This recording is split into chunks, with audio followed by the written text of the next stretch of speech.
On critique souvent Disney de ne pas avoir assez de diversité dans ses films. Non mais sérieux, il est où mon film de prince au pluriel? Hein? Mais ce qu'on ne remarque pas assez, c'est que les créateurs chez Disney ont déjà parsemé leurs histoires de personnages LGBT depuis les tout débuts. C'est peut-être trop subtil à notre goût, mais voici tout de même un top 5 des personnages de Disney qui sont secrètement LGBT.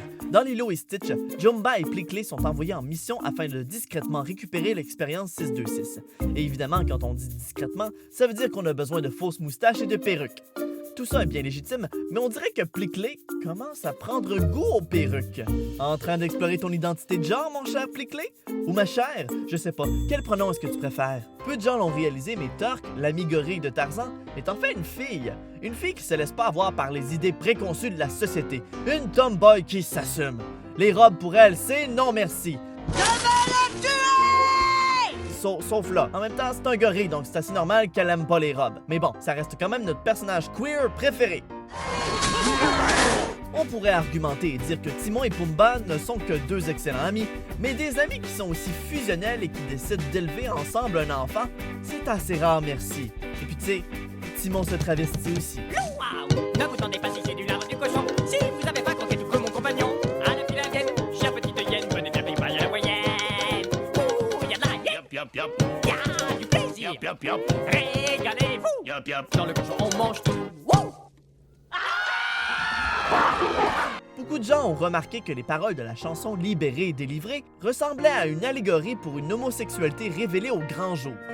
Cache tes pouvoirs, n'en parle pas. Fais attention, le secret survivra. Après tout, Elsa est une des rares princesses et ne vivront qu'une histoire d'amour.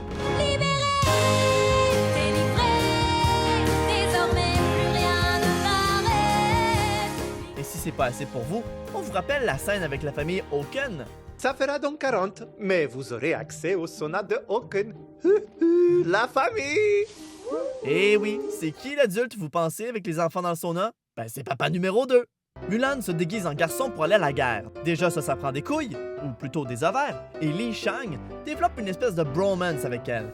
Et je vois pourquoi. Mais juste une bromance?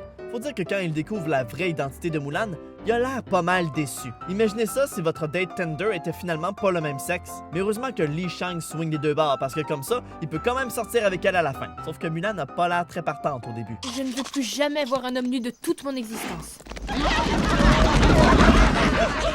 Bon, on connaît l'histoire. Ariel tombe amoureuse d'un gars qu'elle a vu une fois, elle décide de devenir humaine pour essayer de le séduire, et elle réussit à embarquer dans une barque avec lui et passe 3 minutes à essayer de l'embrasser. Je voudrais porter à votre attention ceci. Cette face ne veut dire qu'une seule chose. Moi, pas vouloir bisous de fille. Mais que voulez-vous, c'était une autre époque. Le pauvre Eric n'a pas d'autre choix que d'épouser Ariel. Le beau petit délicat et tout propre Fixit Félix a l'air de ressentir bien plus envers Ralph Lacasse qu'il ne laisse paraître. Malgré le fait qu'il soit ennemi, Félix ne peut s'empêcher de montrer physiquement sa joie à l'arrivée de Ralph. On peut très facilement imaginer que Félix cache un amour secret face à Ralph, un peu comme Helga avec Arnold. Ça, c'est d'une évidence dans la communauté gay depuis sa sortie. Le personnage d'Ursula est directement inspiré de la drag queen Divine. Avec ses sourcils qui lui montent jusqu'au haut du crâne, des cheveux dressés sur la tête et une silhouette rebondie, la ressemblance est frappante. Et qui sait, peut-être que sous tout ce maquillage, Ursula n'est pas une femme pieuvre, mais un homme poulpe.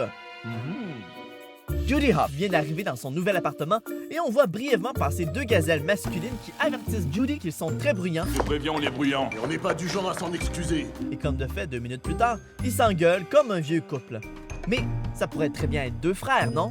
Sauf que dans le générique, ils sont listés comme étant Bucky et Pronk Oryx Anderson. Tiens, un nom composé, comme s'ils étaient mariés. Pas convaincu? Bon, ben, il y a le secrétaire Clawhauser, là, qui est féminé, pis tout. Fait que, bon, c'est des stéréotypes, là, mais bon. Scar, le grand méchant oncle de Simba. Avide de pouvoir, il réussit à chasser Simba qui grandit de son côté dans la jungle. À son retour, quelques années plus tard, il n'y a que Scar et les lionnes. Minute, t'es en train de me dire que malgré le fait d'avoir toutes ces femelles à sa disposition pendant tout ce temps, y a pas une seule progéniture? Ça sent l'homosexulion ici. Bon, ok, il y a un peu d'exagération dans toutes nos spéculations, mais vous pouvez pas dire que c'est pas drôle de s'imaginer un peu de diversité dans nos films d'enfance. Dites-nous sur quel sujet on devrait spéculer la prochaine fois, quelle théorie folle et niaiseuse on pourrait aller chercher. Et surtout, n'oubliez pas de vous abonner et de partager à profusion!